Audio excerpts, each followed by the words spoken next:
Hello friends, welcome back to my channel and we are now studying league of Nations. तो league of Nations की जो शुरुआत है वो वर्ल्ड पीस के लिए की गई थी और इसमें इमैनुअल कांत ने एक बुक लिखी थी perpetual peace of a philosophical sketch, जिससे कि ये लीग ऑफ नेशन का कंसेप्ट आया था 1795 में।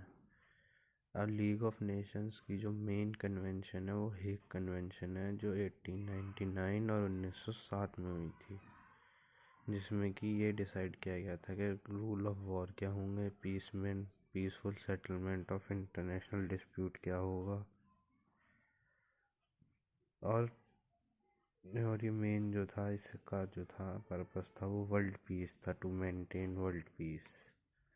और इसे फ्रेंच में सोसाइटी दे नेशंस भी बुलाया जाता है। और पेरिस पीस कॉन्फ्रेंस जो थी वो वर्ल्ड वॉर 1 का एंड के लिए थी। आज हम पढ़ रहे हैं लीग ऑफ नेशंस। जो लीग ऑफ नेशंस है ये ट्रीटी ऑफ वर्सैलीज जो हुई थी 1919 में, उससे आई थी। ये 28 जून 1919 को साइन की गई थी, जिसमें कि 44 नेशंस ने इसे साइन किया था और इसमें से 31 नेशंस जो थे वो फर्स्ट वर्ल्ड वॉर में थे। जो इसमें यूएस प्रेसिडेंट वुडरो विल्सन थे, वो ही इसके जो मेन आर्किटेक्ट थे लीग ऑफ नेशंस के, जिन्हें बाद में नोबेल पीस प्राइज़ भी मिला। इसका गोल था to prevention of war through collective security and disarmament. League of nations का गोल ये था। फिर 20 अप्रैल 1946 को लीग ऑफ नेशंस का अंत हो गया, क्योंकि ये बहुत सक्सेसफुल नहीं हो पाई थी।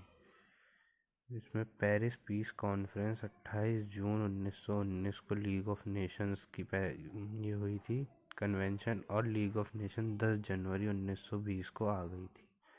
इसका जो हेडक्वार्टर था वो जिनीवा स्विट्ज़रलैंड में था, जहाँ पे सारे होते हैं, और इसकी 2 लैंग्वेज थी, फ्रेंच और इंग्लिश। इसमें permanent court of international law का एक ऑर्गन बनाया गया था। यूएसए जो था इसका कभी भी मेंबर नहीं रहा था लीग ऑफ नेशंस का। League of nation is an organisation for international operation. ये कोई इंटरनेशनल ऑपरेशंस के लिए बनाई गई थी, जिससे कि इंटरनेशनल पीस रह सके। जेनेवा में जो इसका हेडक्वार्टर था, उस हेडक्वार्टर का नाम था पैलेस ऑफ नेशंस।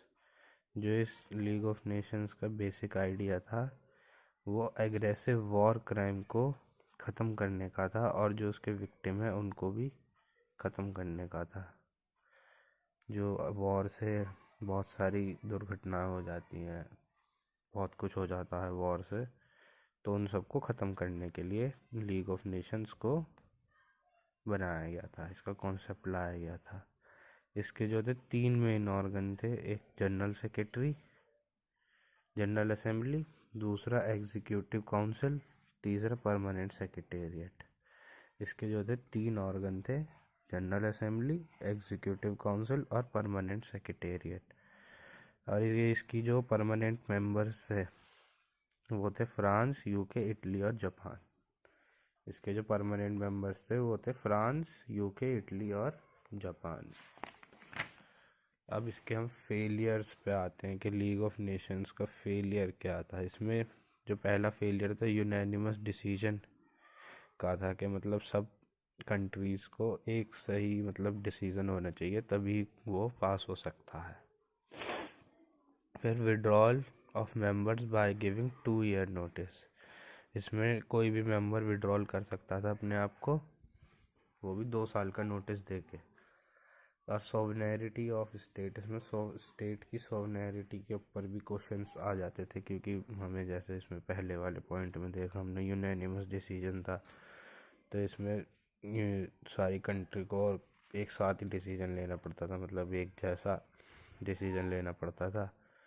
तो फिर इसमें दूसरी स्टेट पे वो आ जाता था कि इसकी ये सॉवरेनिटी है या नहीं है, वो खुद डिसीजन ले सकता है नहीं ले सकता है, बाकियों के बहकावे में आके वो कंट्री ये डिसीजन ले रहा है। तो ये भी इसका फेलियर था।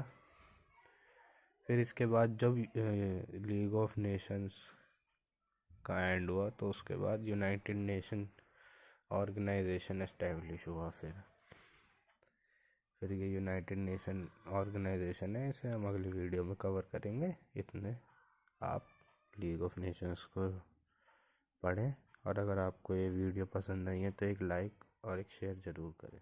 Thank you.